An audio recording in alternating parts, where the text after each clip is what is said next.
राजस्थान विधानसभा चुनाव के लिए आज भारतीय जनता पार्टी की एक और सूची जारी हो गई है, जिसके अंतर्गत सरदारपुरा सीट जो सबसे हॉट सीट मानी जाती है जोधपुर की, वहां से पूर्व राज्य मंत्री और पूर्व जेडीए चेयरमैन महेंद्र सिंह राठौड़ को यहां पर प्रत्याशी घोषित किया गया। आइए इनसे बातचीत करते हैं। सर, किस तरह का माहौल है, किस तरह का उत्साह है? वो आप देख रहे हैं कि कार्यकर्ताओं में जो जोश है और जिस प्रकार बुजुर्ग आशीर्वाद देने और युवा एक संकल्प के साथ, टिकट की घोषणा के साथ नरेंद्र जी मोदी के अंदर अपना विश्वास जता रहे हैं। ये विश्वास और ये युवाओं का आक्रोश और ये महिला शक्ति अपने आप को सुरक्षित करने के लिए जो संकल्पबद्ध हुई है, ये इतिहास रचने जा रही है। लेकिन कहीं ना कहीं खुशी और उत्साह के साथ एक बहुत बड़ी चुनौती भी है, क्योंकि सूबे के मुखिया खुद यहाँ से आपके सामने लड़ने वाले। तो किस तरह की चुनौती रहेगी?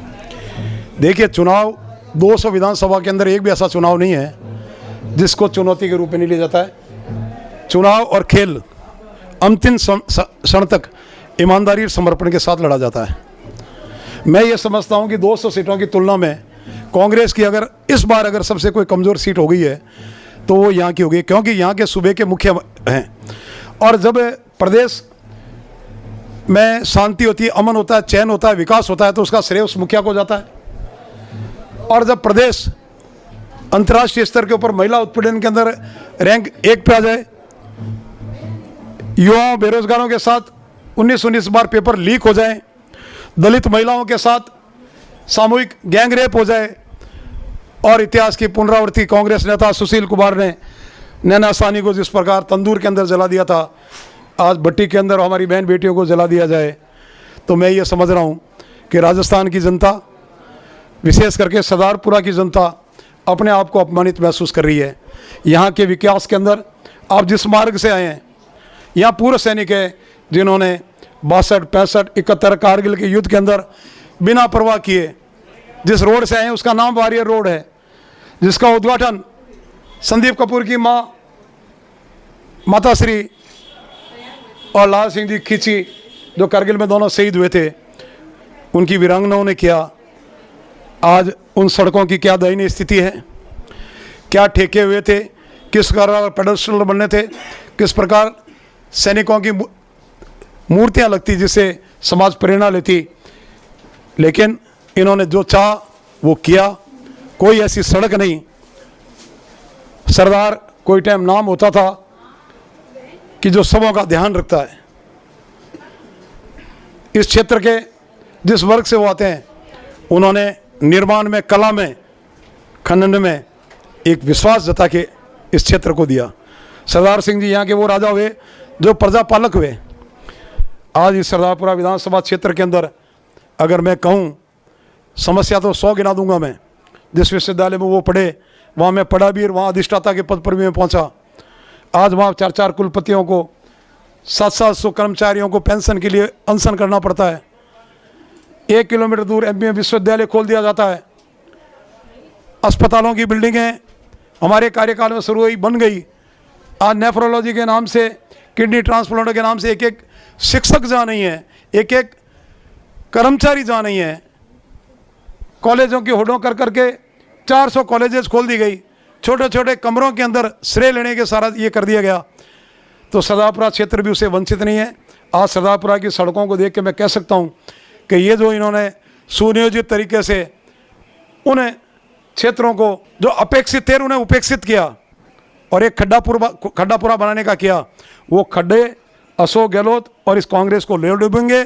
और आने वाली भारतीय जनता पार्टी इस क्षेत्र को पुनः वही गौरव प्रदान करेगी जहाँ के पूर्व सैनिक और जहाँ खनन क्षेत्र में रहने वाले जिस वर्ग से अशोक गहलोत आते हैं, जिन्होंने यहाँ की जनता का सर ऊंचा किया।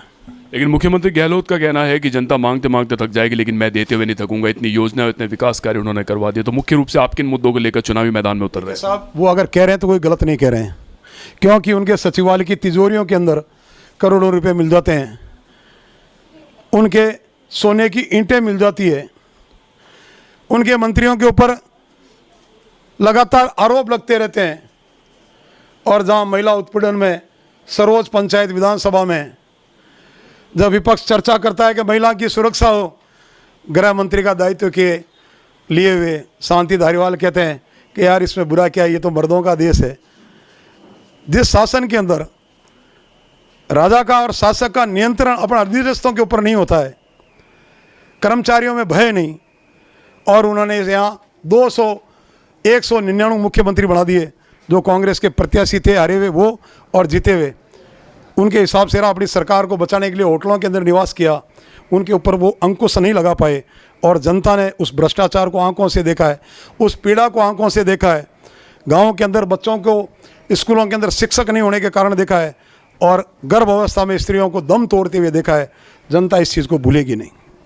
कहीं ना कहीं कांग्रेस का यह भी आरोप है कि भारतीय जनता पार्टी विकास के मुद्दों पर नहीं बल्कि धर्म की राजनीति कर चुनाव जीतना चाहती है।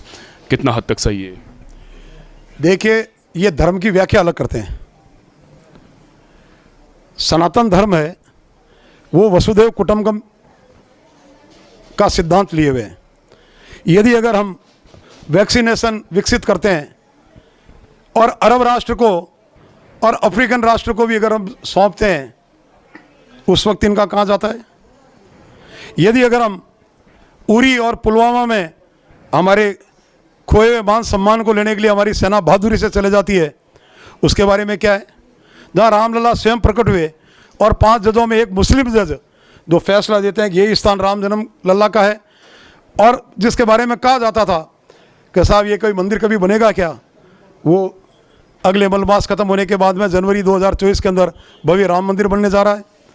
आज महाकाल लोक को अगर उन्होंने तैयार किया है, काशी धर्म नगरी थी, अगर उसको पूरे विश्व के अंदर लोग आते हैं, अगर उन्होंने एक स्वरूप दिया है जहाँ धर्म से, जिस सनातन धर्म से संस्कृति विकसित होती है और जिस संस्कृति से संस्कार विकसित होते हैं, जिससे राष्ट्रवाद के साथ साथ आत्मसम्मान का बोध होता है, तो ऐसे धर्म के प्रति हम समर्पित हैं, समर्पित रहेंगे।